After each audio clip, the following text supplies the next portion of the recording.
पाकिस्तान प्रेम में जिस तरह से चीन बढ़े जा रहा था, भारत के प्रधानमंत्री ने दक्षिण की यात्रा करके, अब दक्षिण क्यों है उस पर भी हम चलेंगे, उस यात्रा को करके किस तरह से चीन को चिंता दे दी है। आइए एक एक करके सारे बातों पर आगे बढ़ते हैं। भारत के प्रधानमंत्री की यात्रा का प्रधानमंत्री ने अपने ट्वीट्स के माध्यम से जानकारी दी और बताया कि मैं कहां कहां जा रहा हूं, कब कब जाऊंगा, कैसे कैसे जाऊंगा, ये सारी बातें इन्होंने बताई। साथ ही साथ में यह भी बताने का प्रयास किया कि African Union and economic community of West African states को हैंडल करने के लिए मैं घाना की यात्रा पर जा रहा हूं। टाइम पीरियड्स बताए गए, कितने टाइम बाद, कितने दिनों बाद भारत के प्रधानमंत्री कहां कहां जा रहे हैं।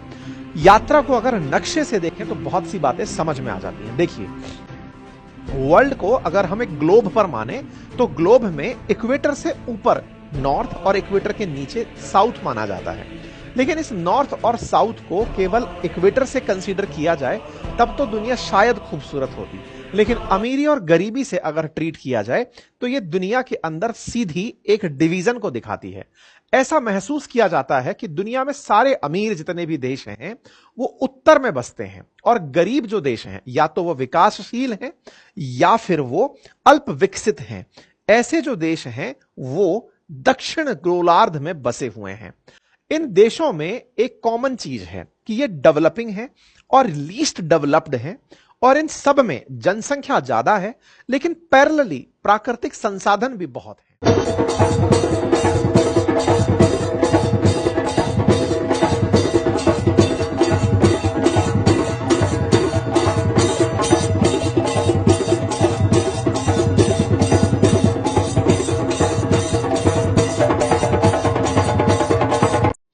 प्राकृतिक संसाधन इन्हें प्राइमरी इकोनॉमी के अंदर बहुत बड़ा एडवांटेज देते हैं। जनसंख्या इनके लिए एक ताकत के रूप में दिखाई देती है, लेकिन वर्ल्ड की जितनी भी डेवलप्ड इकोनॉमी है वो उत्तर में बसती हैं। Honourable Shri Narendra Modi, prime minister of the Republic of India,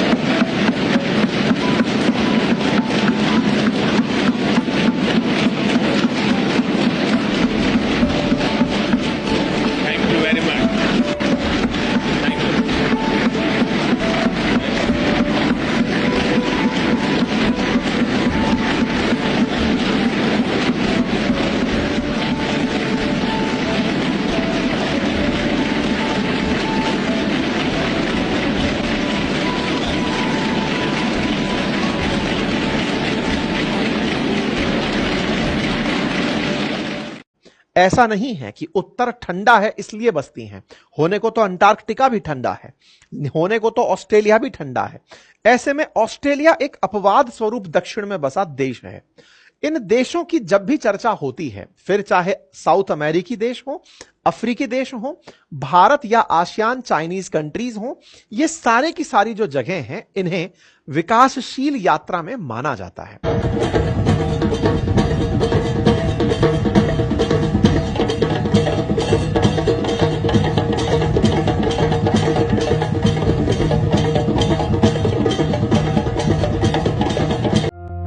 On your first visit to our country, you were not then Prime Minister, but a cultural ambassador as part of the World Hindu Conference. Today, sir, you return as the head of a government of more than 1.4 billion people.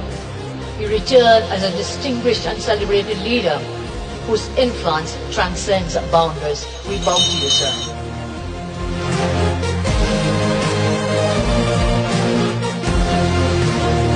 विकासशील यात्रा में भारत और चीन बाकी बचे और दुनिया के देशों में से ये जो ग्लोबल साउथ के देश हैं इन्हें साउथ साउथ पार्टनरशिप के नाम से मदद करते हैं। मतलब हम तो खुद भी साउथ में हैं और अपने जो साउथ में देश हैं, दक्षिण, उत्तर और दक्षिण, ऊपर की तरफ नॉर्थ और नीचे की तरफ दक्षिण, ट्रीटमेंट इस तरह से कि हम भी दक्षिण में ही हैं, दक्षिण से दक्षिण की मित्रता, इसे साउथ साउथ पार्टनरशिप के रूप में देखा जाता है।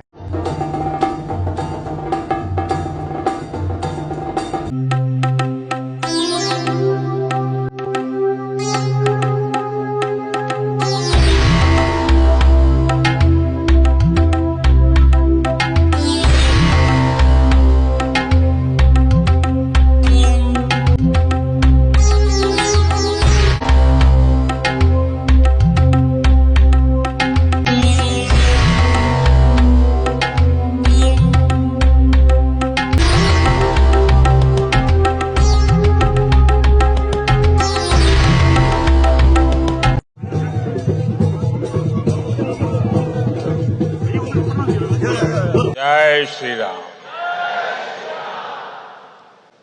Can you mark something? What a coincidence.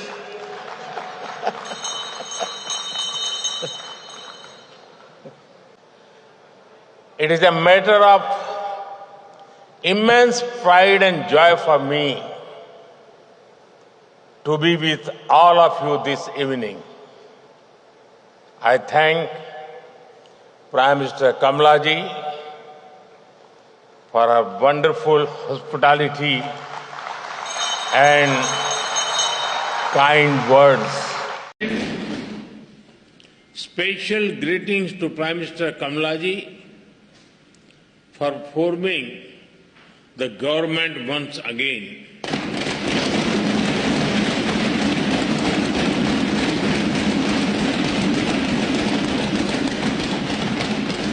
And I wish her continued success as she leads this great nation towards sustained growth and prosperity.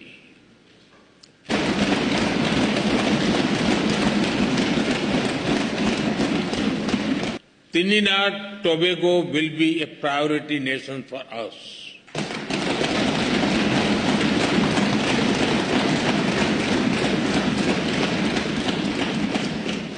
We will share our expertise in agriculture, horticulture, and food processing. Machinery from India will support our agro industry. And because development is about dignity, we will organize an artificial limb fitment camp and differently able citizens here.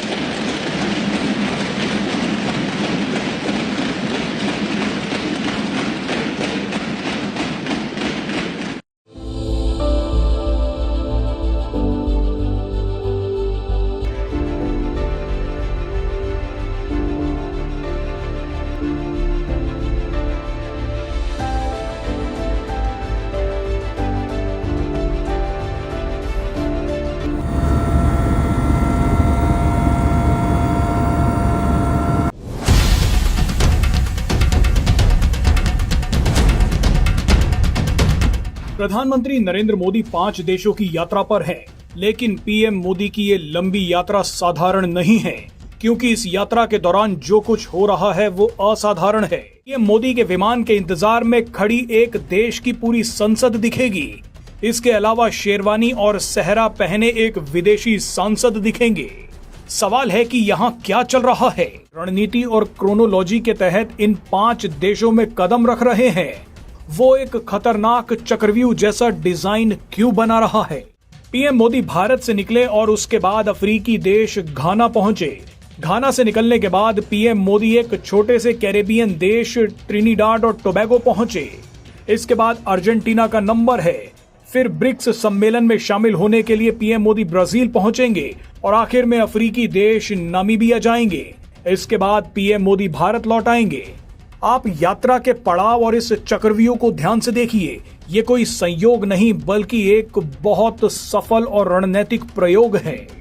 ये सभी वो देश हैं जो global south बनाते हैं। Global south के देशों में विकास की जबरदस्त संभावनाएं हैं, प्राकृतिक खनिज भंडार हैं और युवा जनसंख्या जैसी चीजें हैं जो इस पूरे इलाके को महत्वपूर्ण बनाती हैं।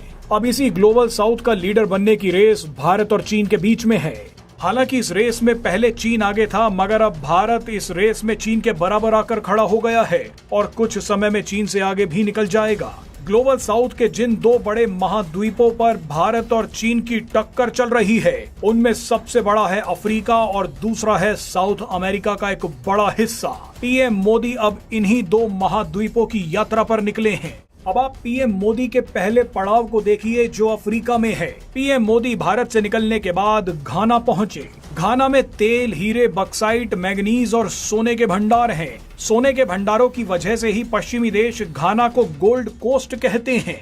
हाल ही में घाना में लिथियम के भंडार भी मिले हैं। लेकिन चिंता की बात यह है कि ये सारा खजाना चीन लूटने के चक्कर में है। चीन ने घाना को जबरदस्त कर्ज के जाल में फंसा रखा है। घाना चाहते हुए भी कुछ नहीं कर पा रहा, मगर अब घाना की मदद करने के लिए भारत का कोई प्रधानमंत्री 30 साल बाद इस देश में पहुंचा है।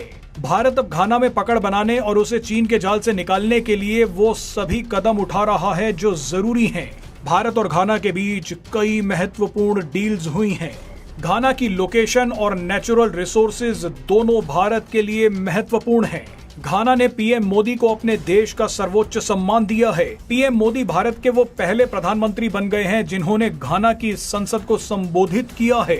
पीएम मोदी को खुश करने के लिए घाना के सांसद भारतीय कपड़ों में आ गए। एक सांसद तो शेरवानी और सेहरा पहनकर पहुंच गए, तो वहीं एक महिला सांसद भी भारतीय कपड़े पहनकर पहुंच गईं। पीएम मोदी भी ये सब कुछ देखकर खुश हो गए। घाना भी चीन से बचकर भारत के साथ आना चाहता है, क्योंकि भारत किसी देश को लूटने के लिए उसकी मदद नहीं करता। बहरहाल घाना से निकलने के बाद पीएम मोदी साउथ अमेरिका के पास एक छोटे से कैरेबियन देश ट्रिनिडाड और टोबैगो पहुंचे।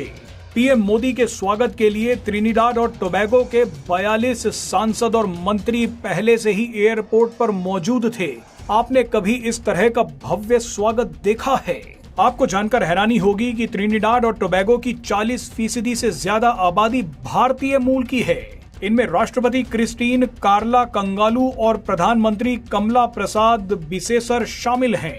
ट्रिनिडाड और टोबैगो में ज्यादातर लोग भोजपुरी बोलते हैं, क्योंकि उनकी जड़ें बिहार और आसपास के राज्यों से जुड़ी हैं। इसके अलावा यहाँ पर छठ से लेकर होली, दिवाली, गणेश चतुर्थी सब मनाया जाता है। यहीं पर घाना की प्रधानमंत्री के साथ बैठकर पीएम मोदी ने पत्ते में खाना खाया। इस पत्ते को सोहारी पत्ता कहा जाता है।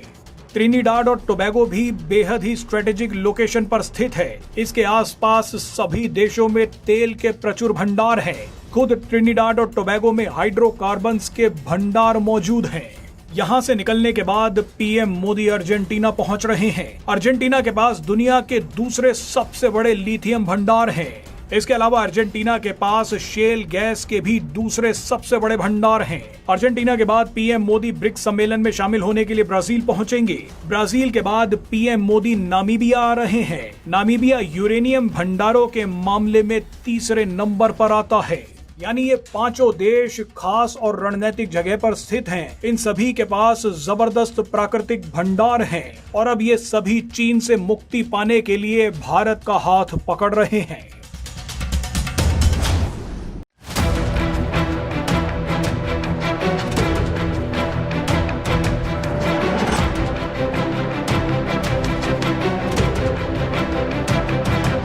प्रधानमंत्री नरेंद्र मोदी के लिए लोगों में दीवानगी केवल भारत में ही नहीं बल्कि विदेशों में भी है। इसका नजीर पेश हुआ है उनके 5 दिवसीय विदेशी दौरे में। घाना से शुरुआत हुई, फिर त्रिनिदाद पहुंचे, जहां बिहारी महिलाओं का उन्होंने दिल ही लूट लिया। हमारे पीएम जी जो ऐसे बोला आज सबके दिल को छू लिया। एकदम एक सब्जेक्ट भी नहीं छोड़ा। कल्चर, संस्कृति, इकोनॉमिक्स, भारत के एग्रीकल्चर, हर सेक्टर उन्होंने छुआ। सबकी दिल हमारे पीएम जी ने छुआ।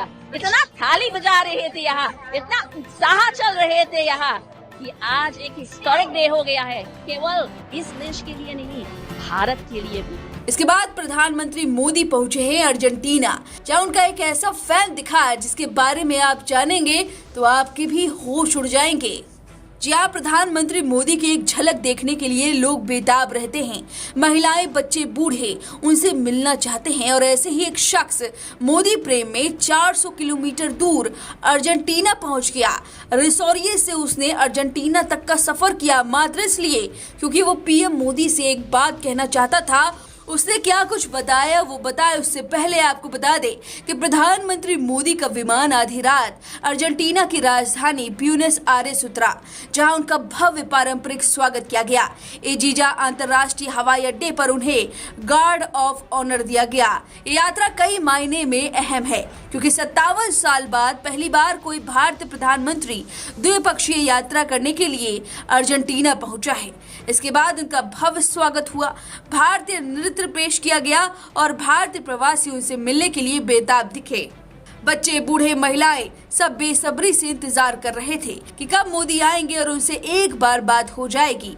इसी भीड़ में वो शख्स भी मौजूद था जिसकी दीवानगी की चर्चा आज खूब हो रही है। जरा पहले इस छोटी सी बच्ची को सुन लीजिए जिसने सीधे प्रधानमंत्री मोदी को प्रपोज कर दिया, और उसके बाद इस शख्स को सुनाएंगे और फिर ऐसे भारतीय प्रवासियों को सुनवाएंगे जो पीएम मोदी से मिलने के बाद गदगद उठे हैं। I love you. मेरा नाम विजय कुमार गुप्ता है। मैं रोसारियो से आया हूँ। यहाँ से 400 किलोमीटर दूर है सिर्फ मोदी जी को हेलो बोलने के लिए, आने के लिए, यहाँ पे इस छोटी सी कम्युनिटी के लिए इतना सब कुछ करने के लिए और इंडिया की रेपुटेशन भी बढ़ाने के लिए।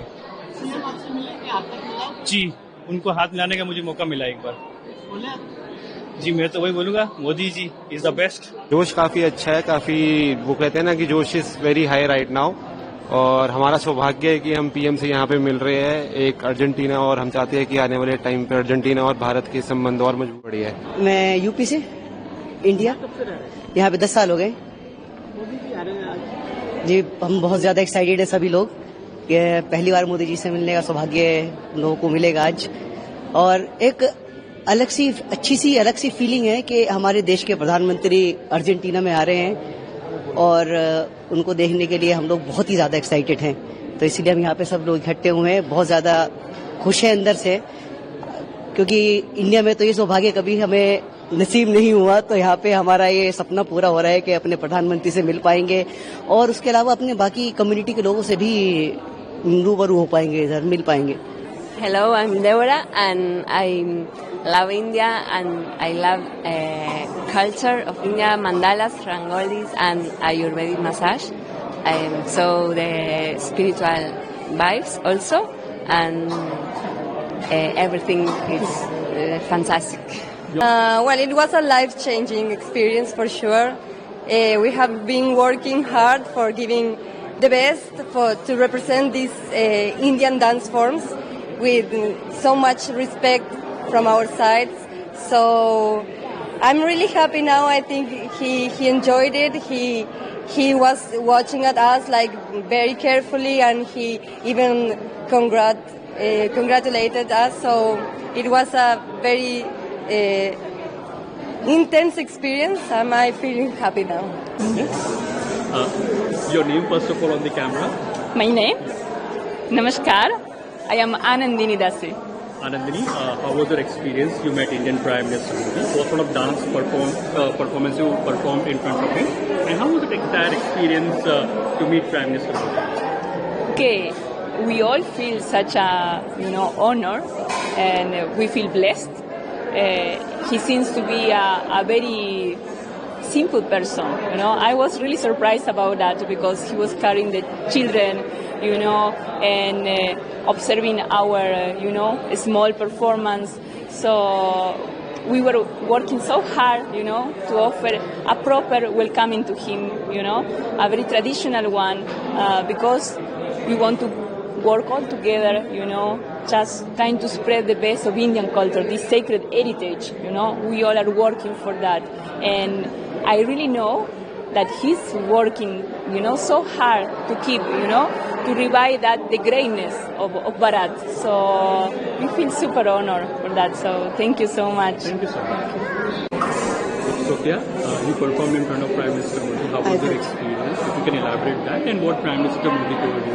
It was an amazing experience. It was once in a lifetime type of experience, and we danced. He stood there and saw us, and then he praised us. I think he said "Sabash," and he clapped. So I think he liked it, and it's an amazing feeling right now to have gone through this and have the honor to be in the welcome committee of ceremony for the Prime Minister. It's amazing. So thank you so much.